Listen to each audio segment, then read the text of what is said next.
welcome to the deep dive. Great to be here. So this time we're jumping into a really interesting piece you listeners sent over.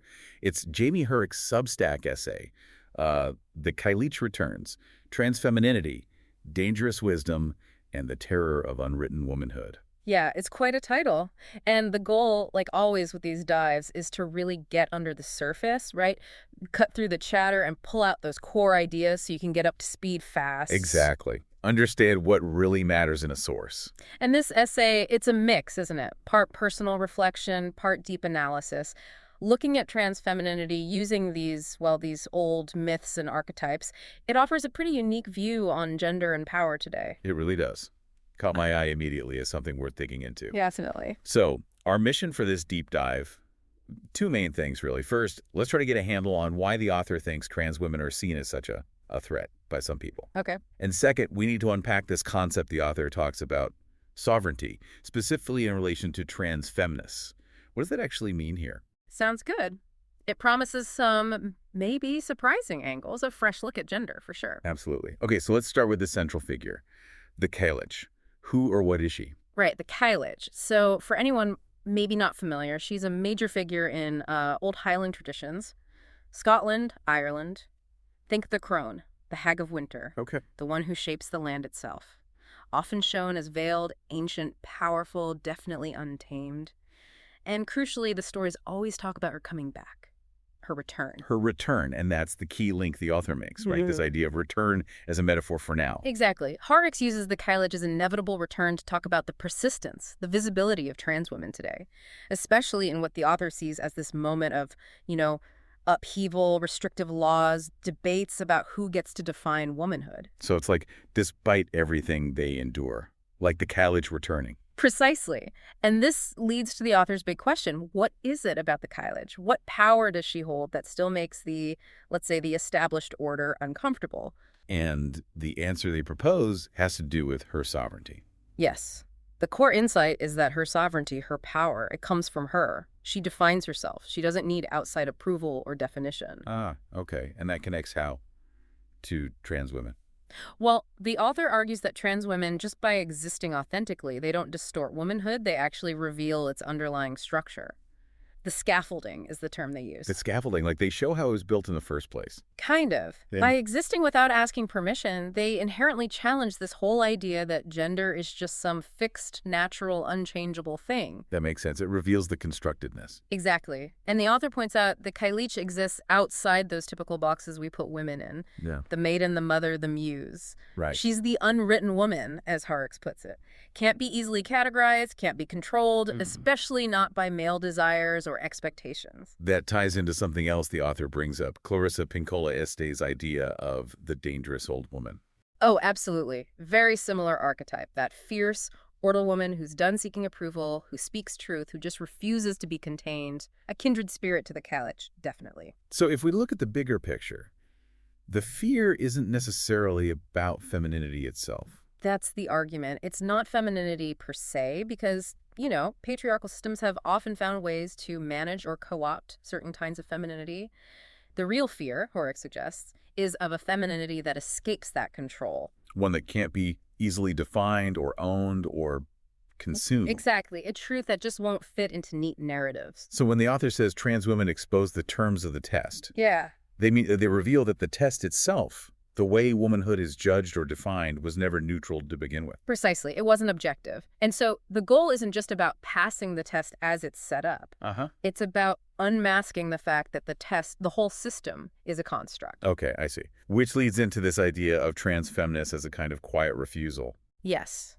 It's framed not as this loud performative defiance necessarily, but as something rooted in a deep internal knowing. A knowing. Yeah, like a core sense of self that just rejects the scripts society tries to impose, but it comes from within, not just as a reaction against something. And I found the phrase softness as discipline really striking. Me too. It's counterintuitive, isn't it? Totally. Not weakness, but resilience, like adaptable strength. Right.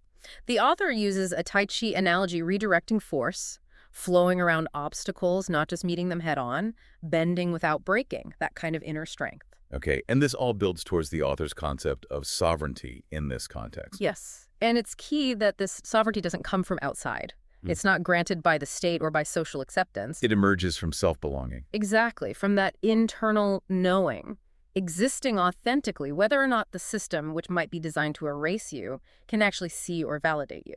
It's like that quiet rebellion. They talk about finding joy, reclaiming meaning, even in small ways, in spaces maybe not meant for you. Yeah, like tending a hidden garden, as you said earlier. A subtle but definite act of resistance.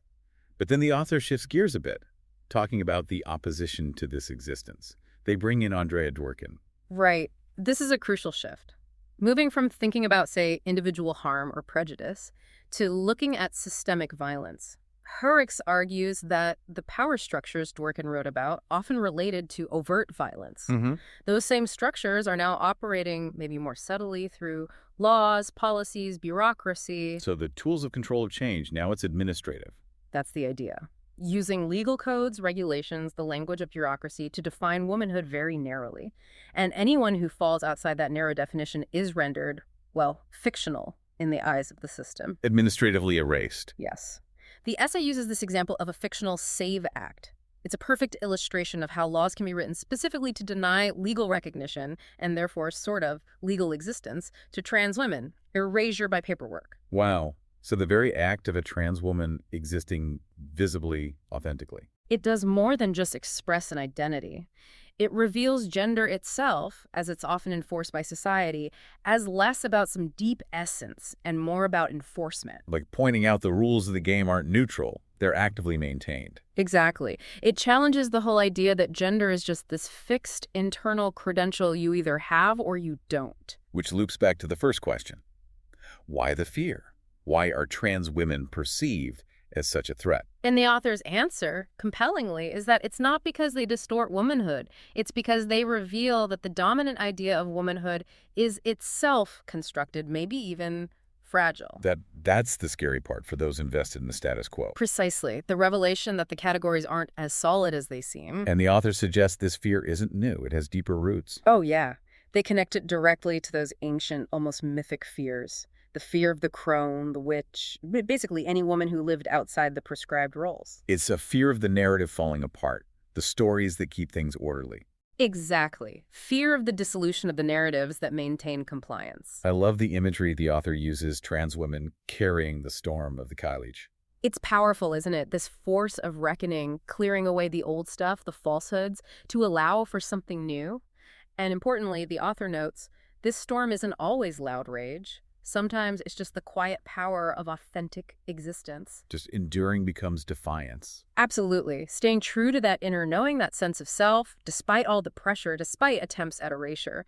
As the author puts it, they cannot be made to unknow themselves. That's a powerful line. It really is. And ultimately, the essay positions trans women not as some kind of deviation, But as the returning. yes, like these cyclical figures who hold a memory of a wider, less rigid way of understanding gender. A restoration, not a distortion. So let's recap this dive. We explore the Cailleach as this symbol of sort of untamed feminine power. Right, and how the fear around trans women connects to that deeper anxiety about femininity that can't be controlled. We looked at trans feminists as this kind of inherent sovereignty coming from inside, not needing outside permission. Mm-hmm. And we saw how gender gets used administratively through policy and law as a tool of erasure. And how just the visible existence of trans women challenges the idea of gender being fixed and essential. And finally, that idea of endurance as defiance and trans women as a returning, a reminder of something older and more fluid. And that final thought from the author really lingers. Trans women aren't new. They're a reemergence. Remembering their existence fundamentally challenges this idea that womanhood can be gatekept. It certainly does. Which kind of leaves us, and you listening, with something to chew on, doesn't it? Yeah. Well, think about it. What other marginalized identities, other unwritten ways of being, might also be revealing the hidden scaffolding of other social categories we take for granted?